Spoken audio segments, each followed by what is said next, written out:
당신은 하나님의 언약 안에 있는 축복의 통로, 당신을 통하여서 열방이 할렐루야. 오늘도 주께 힘들었던 8월이 가고 돌아오게 9월의 첫 주일을 맞이했습니다. 지난 한 달 동안 무더위와 또 태풍과 또 코로나로 인해서 많이 힘들고 지치는 삶을 사신 줄 압니다. 우리가 오늘 예배를 통해서 또 9월을 시작하면서 하나님께서 우리에게 새 힘을 주시고 또 이 9월 한 달 동안 놀라운 은혜와 능력을 경험하는 축복의 한 달이 되게 해달라고 우리 같이 한번 기도하는 마음으로 하나님 앞에 간절히 예배 드리기를 원합니다. 우리 시간 마음을 다해서 하나님께 예배 드리기를 원합니다. 우리 먼저 함께 하실 옆에 있는 분들에게 인사로 예배를 시작하겠습니다. 반갑습니다. 사랑합니다. 축복합니다. 늘 보는 가족이고 또 늘 보는 얼굴이지만 또 예배 자리에서 함께 다시 만났기 때문에 우리 반가운 마음으로 사랑하는 마음으로 한 번 더 같이 인사하겠습니다. 주님이 당신을 사랑하십니다. 혹시 혼자 들으시는 분들 계시면 가슴에 손 얹고 주님이 나를 사랑하십니다. 주님이 나를 사랑하십니다. 우리 한번 이렇게 외치시고 또 서로 인사를 나누시고 이 예배를 함께 드리기를 원합니다. 예, 우리 반갑게 인사하신 줄 알고 다 같이 마음과 뜻과 정성을 다해서 하나님 앞에 예배 드리겠습니다. 우리 기도로 예배를 시작하겠습니다. 사랑이 많으신 아버지 하나님 감사합니다. 지난 8월 한 달 동안 참 많은 일들이 있었고 무엇보다 참 긴 무더위와 또 태풍과 무엇보다 코로나로 인해서 많이 힘들고 지치고 참 피곤한 그런 한 달을 보냈습니다. 하나님, 저희가 이 9월을 시작하면서 다시 한번 소망을 가지고 하나님의 도우심과 치유와 회복의 역사를 간구하며 무엇보다 하나님께서 이 어려울 때 우리와 함께 걸음걸음 동행하시고 또 우리의 가야 할 길을 인도해 주실 줄 믿고 아버지 앞에 나와 간절히 예배할 때에 하나님이 9월 한 달 동안 놀라운 은혜와 능력을 경험하게 하시고 이왕이면 기적을 체험하는 복된 한 달이 되게 하여 주시옵소서. 특별히 이 나라와 이 민족을 기억하시고 또 한국교회를 붙들어 주셔서 이 어려움을 잘 헤쳐나가는 이 나라와 이 민족과 교회가 되게 하여 주시옵소서. 참으로 함께 예배드리지 못하지만 있는 곳곳에 성령께서 임하여 주옵시고 우리 마음속에 은혜와 능력을 부어주시며 성령의 충만한 역사가 각 처소에 임하게 하여 주시옵소서. 모든 영광을 하나님께 올려드리옵고 살아계신 우리 구주 예수 그리스도의 이름으로 간절히 기도하옵나이다. 아멘. 다 같이 사오신경으로 신앙을 고백하겠습니다. 전능하사 천지를 만드신 하나님 아버지를 내가 믿사오며 그 외아들 우리 주 예수 그리스도를 믿사오니 이는 성령으로 잉태하사 동정녀 마리에게 나시고 본디오 빌라도에게 고난을 받으사 십자가에 못 박혀 죽으시고 장사한 지 사흘 만에 죽은 자 가운데서 다시 살아나시며 하늘에 오르사 전능하신 하나님 우편에 앉아 계시다가 저희로서 산자와 죽은 자를 심판하러 오시리라. 성령을 믿사오며 거룩한 공회와 성도와 서로 교통하는 것과 죄를 사하여 주시는 것과 몸이 다시 사는 것과 영원히 사는 것을 믿사옵나이다. 아멘. 우리 시간 나같이 하나님 앞에 귀한 찬양으로 영광 돌리기를 원합니다. 하나님께서 이렇게 힘들수록 하나님을 찬양하고 또 기도하는 그 성도들을 사랑하시고 붙들어 주시는 줄 믿습니다. 이 시간 최인성 지사님 나오셔서 찬양으로 인도해 주시면서 우리와 함께 하나님께 찬송으로 영광 돌려주시겠습니다. 샬롬, 반갑습니다. 다 같이 찬양하시겠습니다. 주는 완전합니다. 임재 연결해서 하겠습니다. 주여 우리 연약합니다. 우린 오늘을 힘겨워합니다. 주 뜻 이루며 살기에 부족합니다. 우린 연약합니다. 주여 우린 넘어집니다. 오늘 하루 또 실수합니다. 주의 긍휼을 구하는 죄인입니다. 우리 주만 바라봅니다. 한없는 주님의 은혜 온 세상 위에 넘칩니다. 가릴 수 없는 주 영광 온 땅 위에 충만합니다. 주님만 이 길이 오니 우린 그 길 따라갑니다. 그날에 우리를 이루신 주는 완전합니다. 한없는 주님의 은혜 온 세상 위에 넘칩니다. 가릴 수 없는 주 영광 온 땅 위에 충만합니다. 주님만 이 길이 오니 우린 그 길 따라갑니다. 그날에 우리를 이루신 주는 완전합니다.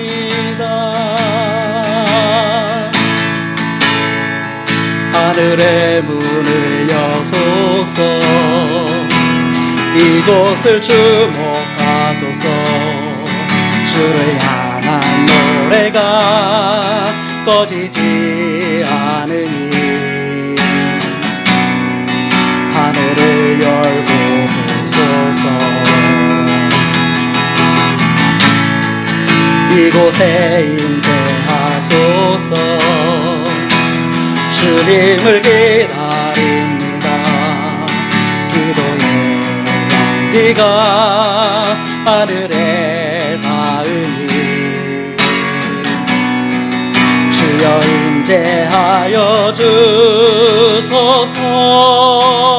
주소서. 이곳에 오셔서 이곳에 앉으소서. 이곳에서 드리는 예배를 받으소서. 주님의 이름만이 오직 주의 이름만 이곳에 있습니다. 이곳에 오셔서 이곳에 앉으소서. 이곳에서 드리는 예배를 받으소서. 주님의 이름만이 오직 주의 이름만 이곳에 있습니다. 태산을 넘어 험곡에 가도 같이 찬양하시겠습니다. 요즘같이 어렵고 힘들고 아무 소망이 없을 때 주님을 바라보며 빛 대신 주님을 항상 바라보는 우리의 삶이 됐으면 좋겠습니다. 태산을 넘어 험곡에 가도 빛 가운데로 걸어가면 주께서 항상 지키시기로 약속한 말씀 변치 않네. 하늘의 영광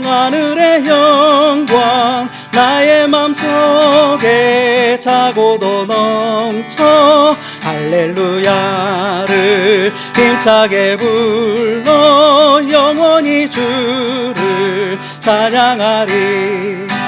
캄캄한 밤에 다닐지라도 주께서 나의 길 되시고 나에게 밝은 빛이 되시니 길 잃어버릴 염려 없네. 하늘의 영광 하늘의 영광 나의 맘속에 차고도 넘쳐 할렐루야를 힘차게 불러 영원히 주를 찬양하리. 광명한 그 빛 마음의 바다 찬란한 천국 바라보고 할렐루야를 힘차게 불러 날마다 빛에 걸어가리. 하늘의 영광 하늘의 영광 나의 맘속에 차고도 넘쳐 할렐루야를 힘차게 불러 영원히 주를 찬양하리. 우리 이 시간 다 같이 함께 기도 드리기를 원합니다. 특별히 9월을 시작하면서 여러분 마음속에 가지고 계신 기도의 제목을 놓고 같이 한번 기도했으면 좋겠습니다. 하나님, 이렇게 어렵고 힘들 때 우리의 가정과 또 우리의 사업과 직장과 일터와 학교와 또 무엇보다 우리 자신들을 하나님께서 붙잡아 주시고 또 이러이러한 기도의 제목을 하나님 기억하여 주시고 은혜와 복을 더하여 주옵소서. 우리 그런 간절한 마음 가지고 우리 각자의 기도를 놓고 기도하시고 아울러 이 나라와 또 이 민족과 교회를 위해서 같이 한번 통성으로 합심해서 기도하겠습니다. 할렐루야. 사랑이 많으시다 보자.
오늘 우리에게 주신 말씀 함께 보겠습니다. 신약성경 마태복음 6장 1절부터 4절 말씀. 신약성경 마태복음 6장 1절부터 4절 신약성경 8면입니다. 우리 장학을 보시거나 성경을 보시고 우리 함께 한 목소리로 이 말씀 같이 읽으시면서 오늘 이 말씀 주시는 귀한 은혜를 사모하는 시간 되기를 원합니다. 다 같이 함께 읽겠습니다. 사람에게 보이려고 그들 앞에서 너희 의를 행하지 않도록 주의하라. 그리하지 아니하면 하늘에 계신 너희 아버지께 상을 받지 못하느니라. 그러므로 구제할 때에 외식하는 자가 사람들에게서 영광을 받으려고 회당과 거리에서 하는 것 같이 너희 앞에 나팔을 불지 말라. 진실로 너희에게 이르노니 그들은 자기 상을 이미 받았느니라. 너는 구제할 때에 오른손이 하는 것을 왼손이 모르게 하여 내 구제함을 은밀하게 하라. 은밀한 중에 보시는 너희 아버지께서 갚으시리라. 아멘. 요즘 코로나 때문에 가장 피해를 보는 동물이 있다고 합니다. 어떤 동물이 가장 큰 피해를 보고 있을까요? 물론 넌센스 퀴즈입니다. 가장 요즘 피해를 보고 있는 동물은 무엇일까요? 정답은 소입니다. 왜냐하면 소 모임 금지 때문에 소가 가장 피해를 본다고 합니다.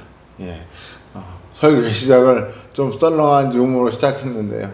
워낙 요즘 웃을 일이 없어서 참 이렇게라도 한번 우리가 피식 웃으면서 한번 웃어보고 또 말씀을 듣는 시간을 가지면 좋겠다 싶어서 한번 제가 말씀드렸습니다. 사실 이 소모임 금지 때문에 가장 피해를 보는 것 중에 하나가 우리 교회지요.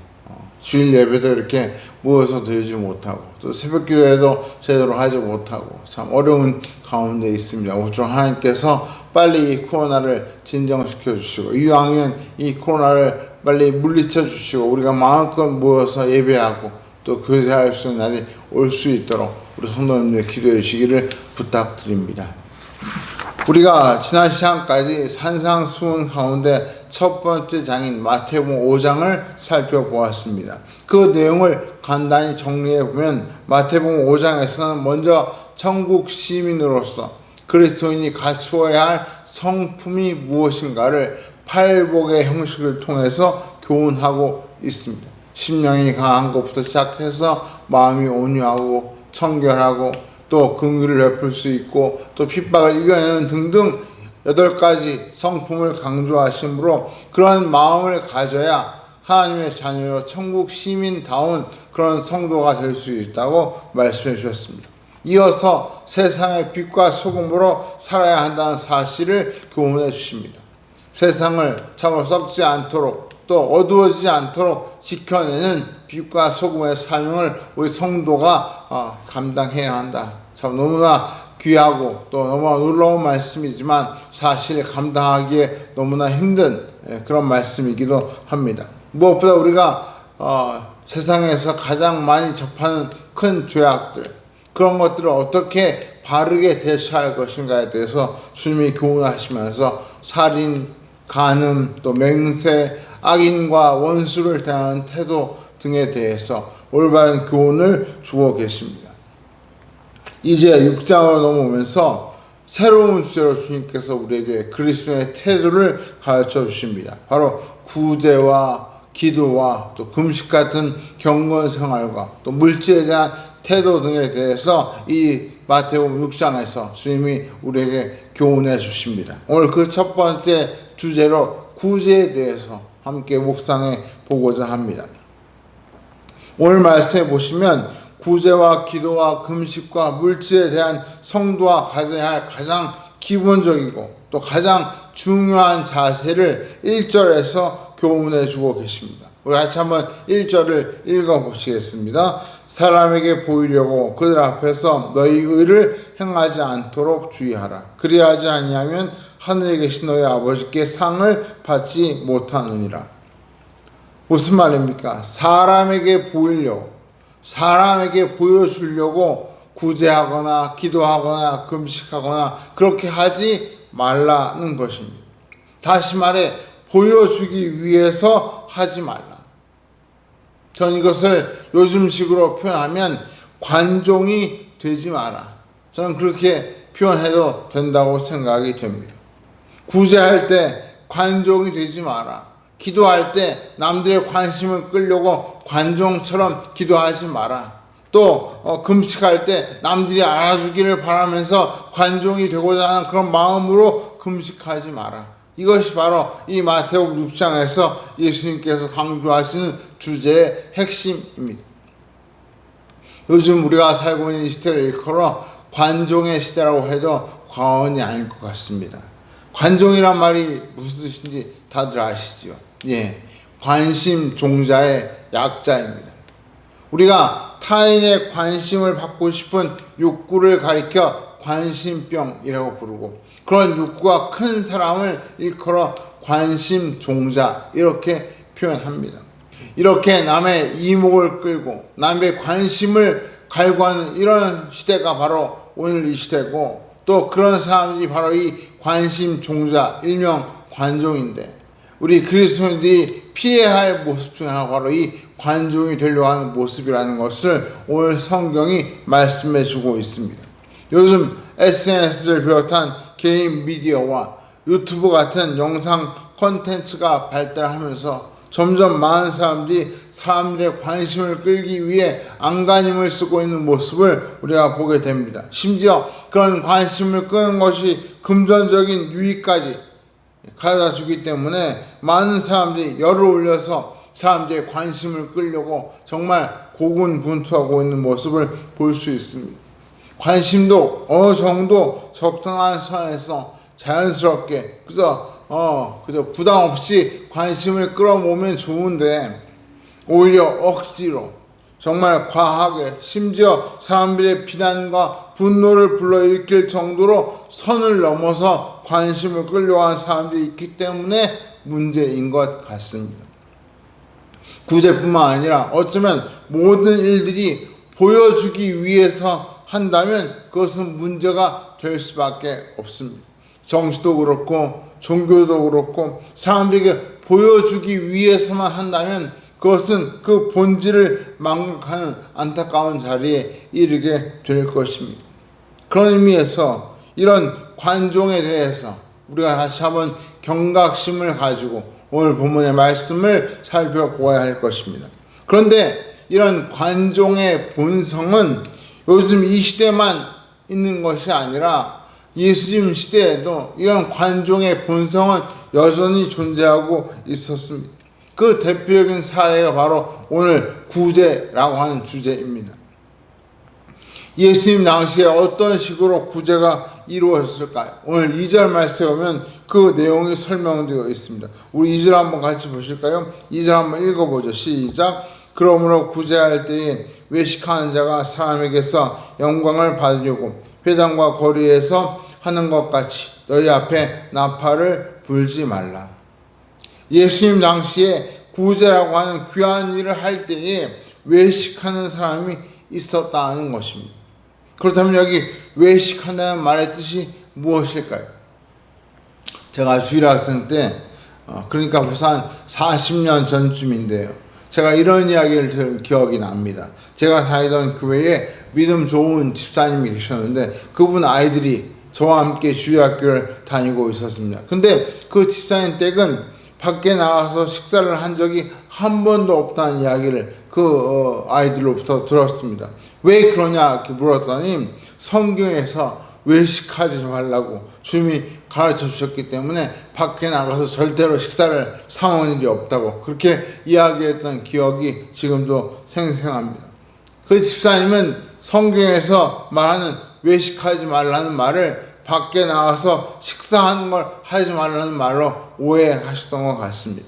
그래서인지 40년 지난 지금도 그때의 그 말이 기억이 생생하게 남아 있습니다. 여기 외식하지 말라는 말씀은 밖에 나가서 식사하지 말라 그런 말씀이 아닙니다. 여기서 말하는 외식은 바깥 외, 보일식, 그래서 겉으로만 그럴듯하게 보이는 그런 행동을 취하지 말라는 뜻입니다. 속은 시커먼데 겉은 하얗게 칠해서 마치 깨끗한 척하는 그런 모습을 취하지 말라는 것입니다. 한마디로 겉과 속이 다른 것을 가리켜 외식 이렇게 부릅니다. 주님께서 우리 그리스도인에게 강조하신 교훈이 있다면 제가 두 가지를 꼽을 수 있는데요. 하나는 신행일치, 즉 믿음과 행함이 일치하는 것입니다. 신행일치. 또 두 번째는 언행일치, 말과 행동이 일치하는 것을 주님께서 대단히 중요하게 여기십니다. 그런데 바로 이 외식은 이 두 가지 중요한 원칙, 신행일치, 믿음과 행함의 일치, 언행일치, 말과 행동의 일치를 거스르는 그것이 바로 외식이라는 것입니다. 이것이 불일치하고 겉과 속이 다른 그런 모습을 가리켜 성경은 외식이라고 부르고 지금은 그런 외식을 금하신 것입니다. 그렇다면 예수님 당시에 부자들과 유대 종교자들이 어떤 식으로 외식을 했습니까? 오늘 읽은 말씀, 아까 읽은 2절 말씀을 보니까 세 가지 차원에서 그들은 외식을 저질렀습니다. 첫 번째로 그들은 사람에게 영광을 얻으려고 구제했다고 말씀합니다. 그들이 구제한 진짜 목적은 어려운 사람을 돕는 데 있는 것이 아니라 사람들로부터 칭찬과 영광을 받는데 그 구제의 목적이 있었다는 뜻입니다. 겉으로는 물질을 나눠주는 척 했지만 속으로는 그 알량한 물질을 통해 사람들로부터 칭찬과 존경을 받으려고 했다는 그런 의미가 됩니다. 이것이 바로 외식입니다. 겉과 속이 다른 것이죠. 겉은 주는 척 하면서 속으로는 받으려고 하는 그런 모습이 바로 겉과 속이 다른 외식의 전형적인 모습인 것입니다. 둘째로 그들은 회당과 거리에서 구제할 때 나팔을 불었다고 말씀합니다. 무슨 말이냐 하면 구제할 대상을 정해놓고 조용히 가서 돕는 것이 아니라 사람들이 많이 모이는 곳에 가서 나팔을 불고 사람들을 끌어모은 뒤에 그들에게 구제를 하고 물질을 나누어 주었다는 뜻입니다. 저는 이것을 요즘식으로 말하면 기자회견을 하고 신문이나 방송에 성금 낸 사람 명단에 이름을 올리고 그런 모습이 어쩌면 이 나팔을 부는 오늘날의 모습이라고 생각이 됩니다. 제가 어릴 때 시장 공터에 약장수들이 와서 북을 치고 나팔을 불고 사람들을 끌어모아서 약을 팔던 그런 기억이 납니다. 그때 약장수들이 팔던 약이 아마 구충제였던 걸로 기억하는데 그때 사람들이 많이 모여서 막 나팔 불고 북 치고 장구 치고 막 노래 부르고 춤추면서 사람들을 끌어모은 뒤에 그 모이는 사람 중에 한두 명 데려다가 구충제 약을 선전합니다. 그때 제 친구가 거기에 불려 나가서 그 약을 먹고 얼마 뒤에 그 엉덩이에서 회충이 막 나오던 그 장면이 지금도 생각이 납니다. 얼마 기겁을 하고 놀랐던지. 이런 식으로 구제를 했다는 것이죠. 사람들이 다 모여서 정말 그 손을 벌려 마치 옛날 어려운 6.25 때 아이들이 미군을 추하면서 김미 초콜릿 할 때 그 손을 내미는 그런 모습처럼 그들은 마치 동냥하듯 구제를 했다는 것입니다. 예수님께서 이런 모습에 대해서 뭐라고 일침을 놓으십니까? 이미 그들은 자기 상을 받았다. 그들이 받고 싶었던 상은 하나님께서 주시는 상이 아니라 사람들로부터 칭찬과 존경을 받고 싶어 했기 때문에 그들의 구제는 이미 세상 사람들로부터 다 상을 받았기 때문에 하나님으로부터 받을 것은 아무것도 없다고 주님은 말씀하십니다. 그런데 그들이 이런 식으로 구제할 때 이 구제가 외식인 이유는 앞에 두 가지. 사람들로부터 영광을 받고 또 사람들에게 나팔을 불어가며 자기를 드러내는 그것이 외식이었을 뿐 아니라 이 주님 말씀하신 가장 심각한 외식의 이유는 바로 이 세 번째 이유 때문입니다. 그들은 그 나누어 주는 구제하는 물질이 마치 자기의 것을 나누어 주는 것처럼 행세했다는 것입니다. 무슨 말입니까? 그 물질의 주인 행세를 했다는 뜻입니다. 여러분, 우리가 가지고 있는 이 모든 물질의 주인은 우리가 아니라 하나님이십니다. 우리는 이 땅에 올 때 빈몸, 빈손으로 왔습니다. 우리가 지금 가지고 있는 모든 것은 하나님께서 우리에게 허락하시고 주셨기 때문에 우리가 소유하고 있는 것입니다. 물질뿐 아니라 우리의 건강이나 시간이나 모든 것은 다 하나님이 주인이십니다.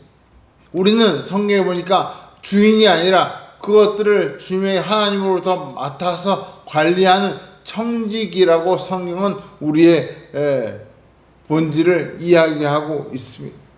하나님께서 주인이시고 우리는 그 일을 맡아 관리하는 청직이라는 것이 바로 성경의 가장 중요한 핵심입니다. 그런데 유대인들과 부자들은 자기들이 마치 그 모든 물질의 주인인 것처럼 선심 쓰듯 그것을 나누어주고 구제했다는 것입니다. 이것이야말로 하나님께서 보실 때 가장 심각한 외식이자 하나님을 사칭한 일종의 범죄라고 할 수 있습니다. 이런 식으로 당시의 유대 종교 시절과 부자들이 외식된 구제 활동을 펼쳤습니다. 오늘 우리도 혹시 우리의 구제 활동 가운데 이런 모습이 있지 않나 한번 살펴보아야 합니다. 혹시 내가 사람들로부터 뭔가 칭찬을 받기 위해 선심쓰듯 뭔가 도와주려고 하고 있는 것이 아닌가. 또 우리가 남을 도와줄 때 마치 나는 더 높은 자리에서 내려다 보면서 저 사람들에게 마치 선심을 베풀듯 구제하고 있지 않은가. 우리가 한번 우리의 구제의 태도를 점검해 보아야 합니다. 그렇다면 예수님은 어떻게 구제하라고 말씀하십니까? 우리 3절과 4절을 같이 한번 읽어보겠습니다.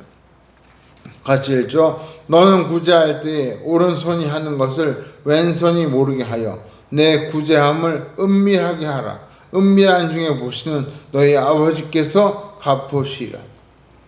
구제할 때 어떻게 하라고 말씀하십니까? 은밀하게 하라고 말씀하십니다. 어느 정도까지 은밀하게 하라고 말씀하십니까? 오른손이 하는 것을 왼손이 모를 정도로 은밀하게 하라고 말씀하십니다. 여러분, 오른손이 하는 것을 왼손이 모르게 하라고 하시는데 과연 이것이 가능할까요? 이 말은 당시 유대인들이 사용하던 일종의 격언 같은 말이었습니다. 그 말의 뜻은 내가 돕고 있다는 의식조차 없어야 한다. 즉 무의식적으로 도와라, 그 뜻입니다. 과연 우리가 누구를 도울 때 무의식적으로 도울 수 있을까요?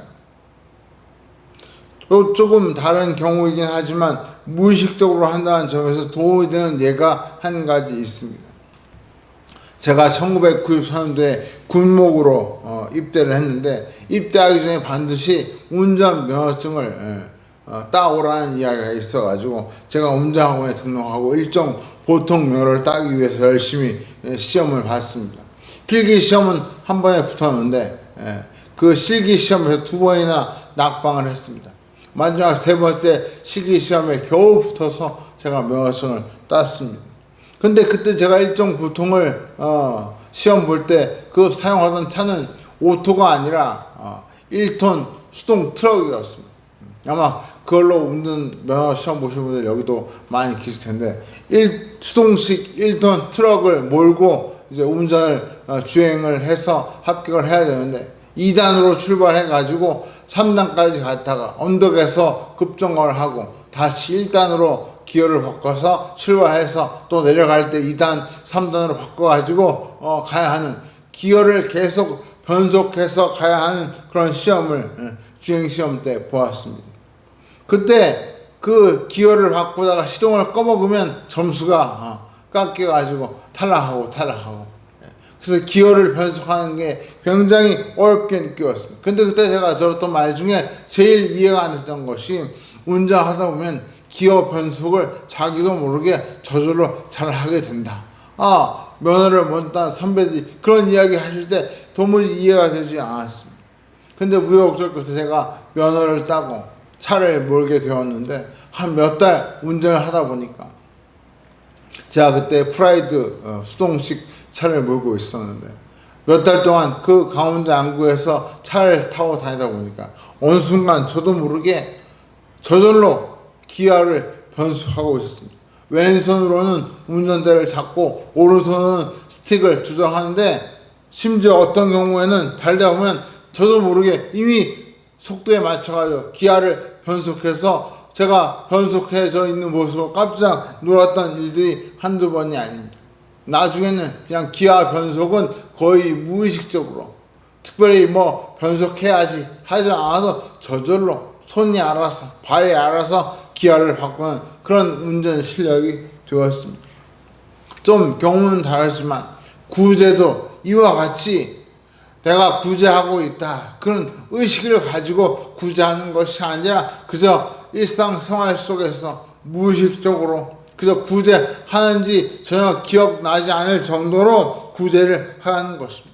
구제가 일상화되고 구제가 정말 말 그대로 무의식적인 구제가 되어서 당연한 일처럼 마치 사람들의 칭찬이나 관심을 받으려고 하는 것이 아니라 그냥 당연히 하는 것처럼 구제하라. 이것이 바로 오늘 주님이 오른손이 하는 것을 왼손이 모르게 하라는 말씀의 핵심인 것입니다.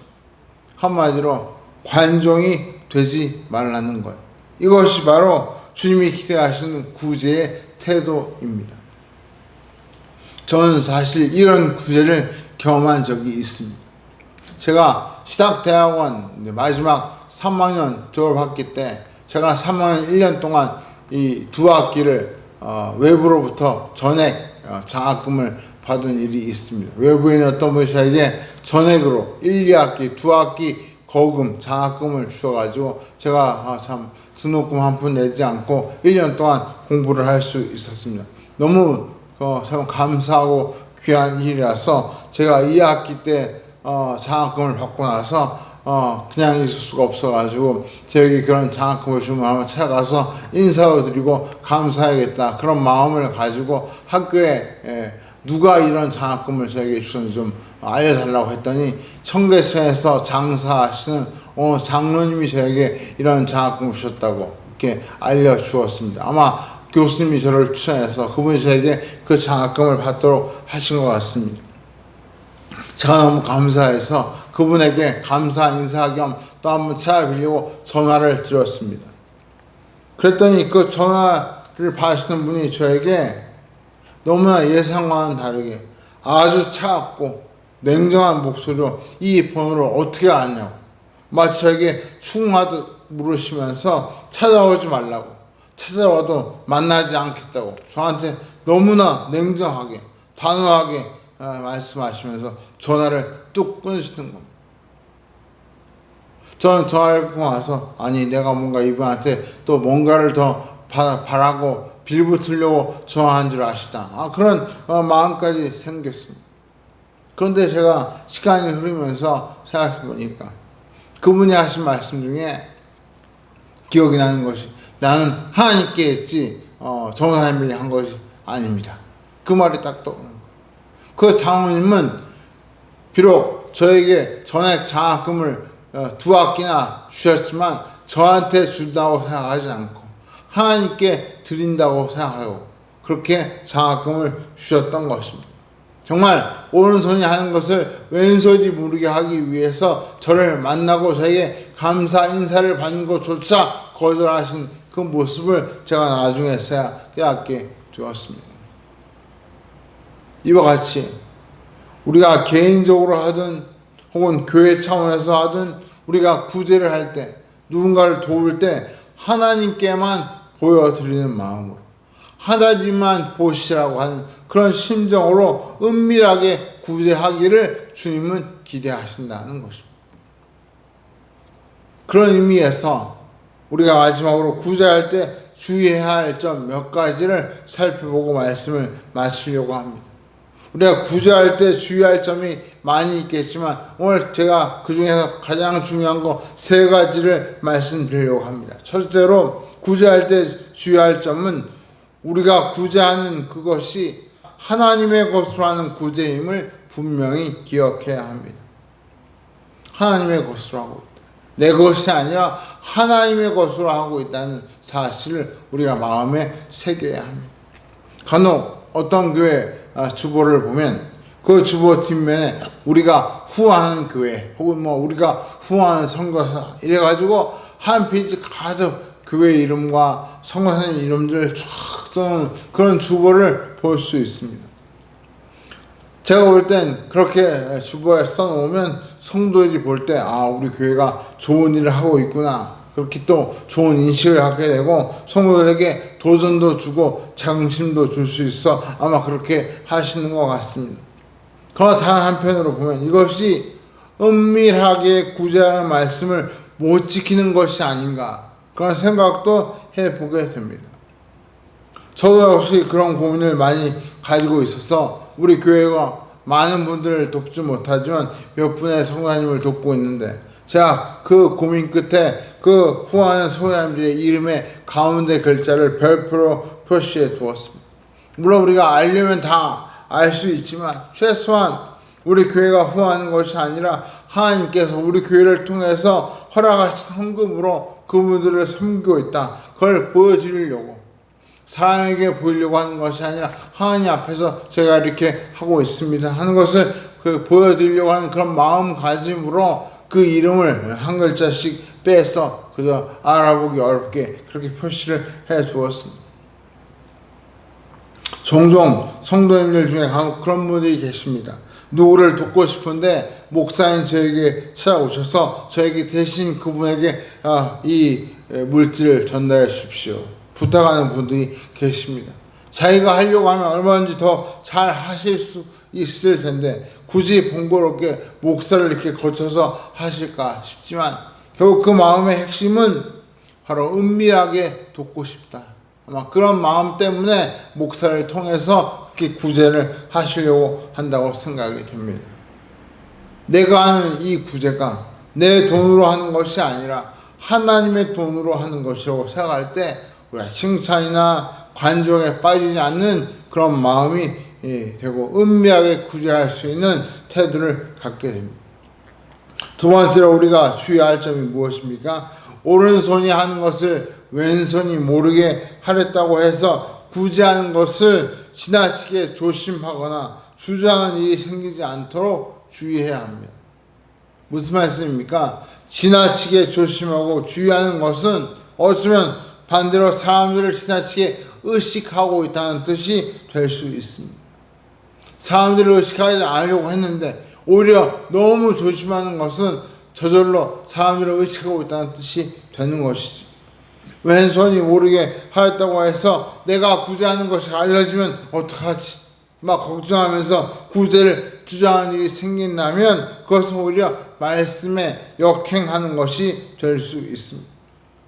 하나님은 결과보다 그 과정과 중심을 중요하게 보십니다. 우리가 중심으로 하나님께만 보여드리려고 했는데 혹 사람들이 알게 됐다고 해서 하나님께서 우리를 막 야단치시거나 우리에게 상을 안 주시는 그런 일은 없습니다. 오히려 은밀하게 한다고 했지만 우리 마음속에 그 일을 통해서 뭔가 자랑하고 싶은 마음, 관심을 끌고 싶은 마음이 속에 숨어 있다면 그게 더 큰 문제이죠. 그래서 고린도전서 13장 3절 말씀에서 사도 바울이 너무나 놀라운 말씀을 이렇게 하고 계십니다. 우리 고린도전서 13장 3절 장악을 보시면서 다시 한번 읽어볼까요? 시작. 내가 내게 있는 모든 것으로 구제하고 또 내 몸을 불사르게 내어줄지라도 사랑이 없으면 내게 아무 유익이 없느니라. 뭐라고 말씀하십니까? 내게 있는 모든 것으로 전 재산을 다 구제에 써붓고 심지어 내 몸을 불사르게 내둘자. 정말 순교를 당하듯이 온 몸을 불태워 드린다 할지라도 사랑이 없으면 아무 유익이 없다는 것입니다. 여러분, 정말 얼마나 중요한 말씀인지 모릅니다. 사랑은 구제할 때 나를 드러내고자 하는 그 독성을 해독시키는 능력이 있습니다. 우리가 오로지 주님을 사랑하는 마음으로 하나님의 사랑에 보답하는 마음으로 하나님만 바라보고 할 때에 우리 속에 참으로 일어날 수 있는 그런 관종의 본성이 억제되고 정말 온전한 구제를 할 수 있게 된다는 뜻입니다. 마지막 세 번째로 우리가 구제할 때 주의할 점이 많이 있겠지만 마지막 세 번째로 말씀드리고 싶은 것은 돕지 않는 것이 도움이 되는 상황도 있을 수 있다는 것입니다. 저는 이것을 구제의 역설 이렇게 표현하고 싶습니다.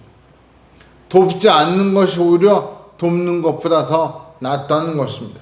쉽게 생각해 보시면 이런 예가 있을 수 있습니다. 어린아이가 걸음마를 배울 때 혹은 어린아이가 두발 자전거를 배울 때 넘어진다고 해서 계속 붙잡아주면 오히려 제대로 배울 수가 없습니다. 사실 부모 입장에서는 걸음마를 뛰다가 넘어지고 쿵 하고 쓰러지면 얼마나 그 모습이 애스럽습니까? 저도 우리 아이들 걸음할 때 또 자전거를 배울 때 막 넘어지면 가서 막 얼마나 그 넘어진 모습이 안타까운지 막 쓸어주고 뭐 호흡 불어주고 했던 기억이 납니다. 만약 그렇다고 해서 걸음마를 하거나 두발자전거를 할 때 계속 붙잡고만 있으면 그 아이는 결코 제대로 배울 수가 없습니다. 여러 번 넘어졌다 일어났다를 스스로 반복해야 배울 수 있습니다. 오히려 옆에서 지켜보고 돕지 않는 것이 정말 큰 도움이 될 수 있다는 것입니다. 우리가 이것을 좀 더 큰 그림에서 볼 때 교회나 사회나 국가가 시행하는 구제에 적용할 수 있습니다. 특히 국가가 복지 정책을 시행할 때 그래서 어려운 것 같습니다. 사회적으로 구제를 통해 어려운 분들을 돕는 것은 너무나 필요한 일인데 그분들이 도움을 받아 스스로 일어서게끔 도와야 하는데 오히려 역으로 도움에 의존해서 영영 일어나지 못하는 안진뱅이처럼 된다면 그것은 우리가 깊이 고민해 보아야 할 문제입니다. 그런 의미에서 구제는 돈이 있다고 해서 다 할 수 있는 일이 아닙니다. 오히려 구제는 정말 어려운 일이고 신중해야 할 일이고 정말 하나님 앞에서 기도하면서 감당해야 할 일인 줄 믿습니다. 말씀 맺겠습니다. 구제는 분명히 아름다운 선행입니다. 칭찬받을 만한 선행입니다. 하지만 주님은 우리에게 그런 칭찬과 선행에 대한 그런 어떤 영광에 연하지 말라. 요즘식으로 관종이 되지 말라고 말씀하십니다. 오직 하나님께만 보여드리려는 마음으로 구제하라. 그렇게 강조하십니다. 내가 구제했다는 사실 자체를 기억에 담아두지 말라. 그 말입니다. 무엇보다 하나님을 대신해서 심부름하고 있다. 그 생각으로 하라는 것입니다. 내가 하는 것이 아니라 하나님께서 하셨습니다. 그 마음으로 구제할 때 자랑하고 싶은 마음 혹은 영광을 받고 싶은 마음, 칭찬을 받고 싶은 마음을 우리가 이겨낼 수 있다는 뜻입니다. 여러분, 마지막으로 다시 한번 묻고 싶습니다. 우리가 구제하는 목적이 무엇입니까? 하나님의 상, 하나님의 축복을 받기 위함입니까? 아니면 사람들의 인정, 사람들의 칭찬, 영광을 받기 위함입니까? 둘 다 얻고 싶으십니까? 죄송하지만 하나님은 둘 중 하나를 포기하고 하나를 선택하라고 말씀하십니다. 하나님의 축복을 받든지 사람들의 칭찬을 받든지 둘 중 하나를 선택하라고 말씀하십니다. 그리고 주님은 분명히 말씀하십니다. 구제하는 일에 관종이 되지 말라. 사랑하는 성도 여러분, 이번 한 주 하나님만 바라보시고 그분이 기뻐하시는 구제의 삶을 사는 저와 여러분이 되시기를 주의 이름으로 축원합니다. 혹시 이 말씀을 들으시면서 구제하고 싶은 분이 떠오르시면 그분을 위해 기도하시고 그분에게 정말 주님이 기뻐하시는 모습으로 구제할 수 있는 길을 찾으시기 바랍니다. 또 혹 누군가로부터 구제받은 그 일이 참 마음속에 기억나시면 하나님께 그리고 그 구제의 도구가 되신 그분께 감사하는 마음으로 기도하시는 성도가 되시기를 바랍니다. 결국 구제는 하나님께서 하시는 것이고 그 하나님께서 우리를 그 구제의 통로로 도구로 사용하시는 것입니다. 우리가 그런 의미에서 이 시대에 참 이 어려운 때 또 어려운 분들을 돕는 축복의 통로로 쓰임많은 우리 교회와 우리 모든 성도님 되시기를 주의 이름으로 간절히 축원합니다. 우리 한번 시간 말씀을 생각하시면서 같이 한번 기도하기를 원합니다. 하나님, 저를 이 시대에 축복의 통로로 사용하여 주옵소서.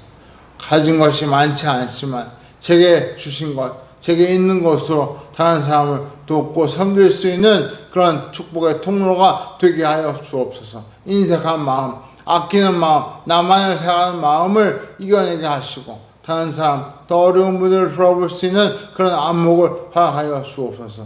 특별히 마음속에 우리 기도하실 때 혹시 생각하신 분 계시면 그분을 위해 기도하시고 도울 수 있는 길을 찾는 우리 성도님 되시기를 원하며 우리 같이 한번 동성으로 같이 함께 기도하겠습니다. 하나님 아시나오네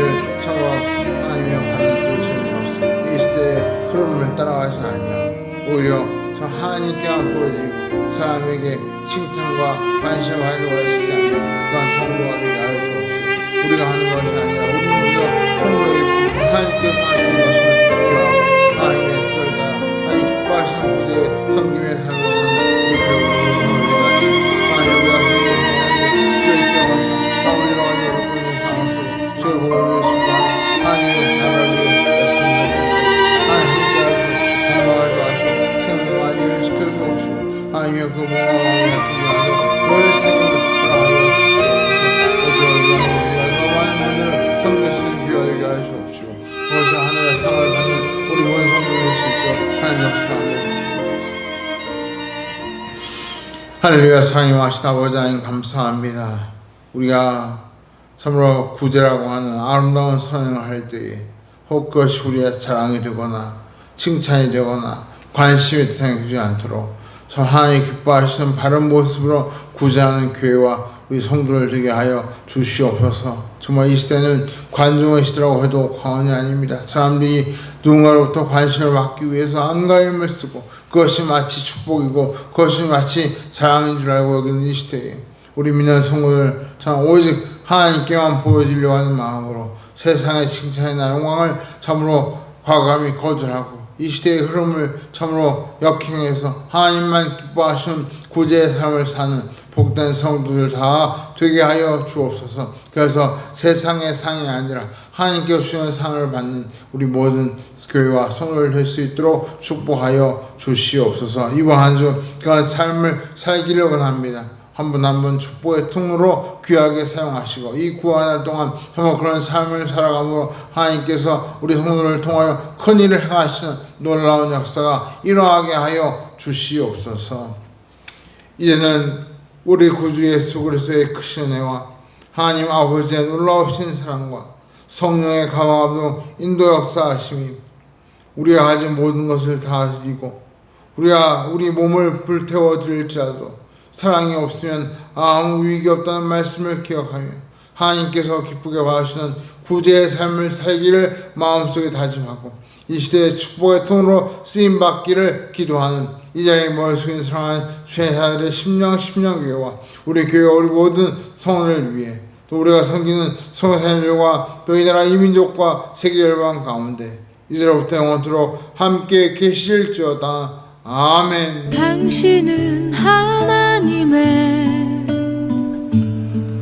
할렐루야. 예배를 마쳤습니다. 하나님께서 한 주간 동안 우리 교회와 우리 성도님들을 하나님의 축복의 통으로 귀한 축복의 도구로 사용해 주시기를 원합니다. 우리가 세상의 칭찬을 구하지 않고 하나님의 칭찬을 사모하면서 하나님만 보시는 그런 귀한 구제의 삶을 또 섬김의 삶을 사는 또 이번 한 주간 또 이번 한 달 되기를 원합니다. 우리 그런 의미에서 하나님께 감사와 영광의 박수를 드리고 예배를 마치겠습니다.